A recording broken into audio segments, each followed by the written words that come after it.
Okay, good morning sa lahat. Ay, good noon na pala.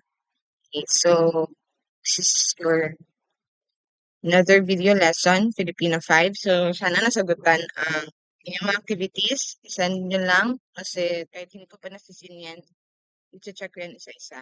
Okay? So, Filipino 5, yung sa math ninyo, napakadali lang yun. Di ba may missing sides siya? Ah, always remember that yung polygons na sinend ko doon, na makikita nyo na polygons doon, those are regular polygons. And regular polygons, meron silang the same sides. Okay? So, kung ano yung missing na side ng kabila, kunyari, ah, equal yung side ng dalawa. So, ibig sabihin kung may side dito sa kabila, tapos dito wala siyang nilagay na side, ibig sabihin same lang yan yung side nilang dalawa. Okay? Sige. So, yun ang pag-solve ng perimeter ha. Huwag yung dalawa diretso isasagot mo. Hindi ganon. Okay na. Sige na. So, get your Filipino book and tapos na tayo last time sa parirala, sugnay at pangusap, no? Pag sinabi nating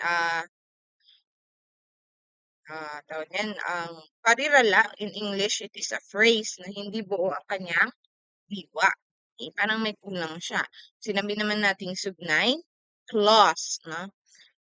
Binubuo ito ng dalawa, independent clauses or dependent clauses, kaya mamaya i-discuss natin doon, no? Tungkol sa sugnay. And pangungusap naman, which means sentence, na buo ang diwa. No? So, yun. Ngayon, kunin niyo yung aklat, buksan ito sa 298 or 299. Nandyan lang yan sa dalawa. Okay? While listening, habang kikinig kayo nito, pwede kayong tumingin sa inyong mga aklat. Okay, so ating pag-aaralan ngayong araw ay tungkol sa sugnay. Sige. Sinabi natin sugnay, hindi pa ng mga salitang may simuno at panaguri. Subalit, buo ang kanyang diwa. No? Merong mga sugnay na hindi buo ang diwa. Meron ding sugnay na hindi buo ang diwa. So, sugnay na hindi makapag-iisa. Ang tawag, no, sa sugnay na buo ang diwa. Okay? Meron ding sugnay na bahagi lamang ng pangungusap. Okay? Sinabi natin sugnay na makapag-iisa. Ang tawag sa mga libon ng salitang buo ang diwa. Makapag-iisa. Kaya nga makapag-iisa, kaya niya mag-isa. Kumbaga kung sa tao pa. No, kaya niya mag-stand on its own. No? Ang sugnay na makapag-iisa or independent clause ay katulad ng isang pangungusap na buo ang diwa. Mga halimbawa nito, ayan. Masaya ang magkaroon ng mga kaibigan. Ang dumadaloy na dugo sa iyo. Ano? Ang dumadaloy na dugo sa iyo. Laging isipin ang pagiging positibo. So, parang, ano lang siya, no? Pangungusap siya, buo ang kanyang diwa. Yan yung clause na to. Ang sugnay na hindi makapag-iisa naman, yan. Tawag sa lipod ng mga salitang hindi buo ang diwa. Ito na yung last time na diniscuss natin na ah, ginagamitan siya ng ano, ng mga pangatnig, no? Kung maalala nyo pa, may clue kayo dito doon. Pag malalaman nyo na sugnay, kung ginagamitan ito ng pangatnig, no? Okay, so, kailangan nito, yan. So, i-mix natin yung dalawang clause para makabuo tayo ng isang magandang or meaningful na pangungusap or sentence, no?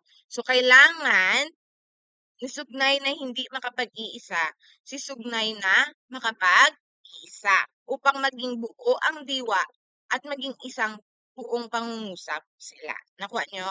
So, ang sugnay, hindi siya pangungusap ha, parang pangungusap lang, no? Yung sugnay na makapag-iisa. Again, kailangan sila pair, no? Si sugnay na makapag-iisa at si sugnay na hindi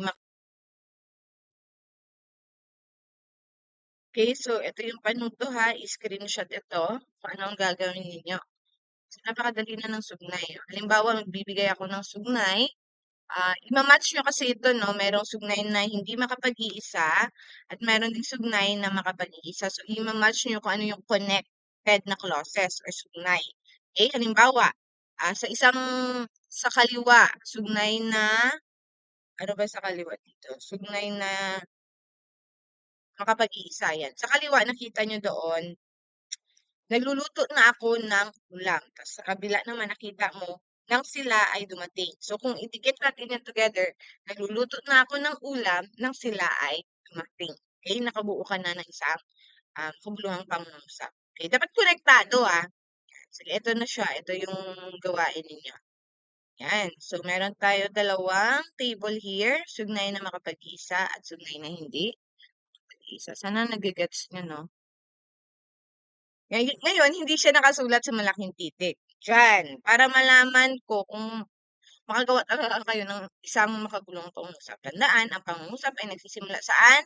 Sa malaking titik at nagtatapos sa dot or kung anumang klase pangungusap yan, no? Kung patanungan, padamdam, yan. Sige, hahanapin nyo lang O, halimbawa, dyan, sige, magkuha ako ng isa Huwag niyo na ito ilagay. Nag-aaral ng mabuti si Paulo. Ito yung sugnaw. Ito yung sugnay na makapag-iisa.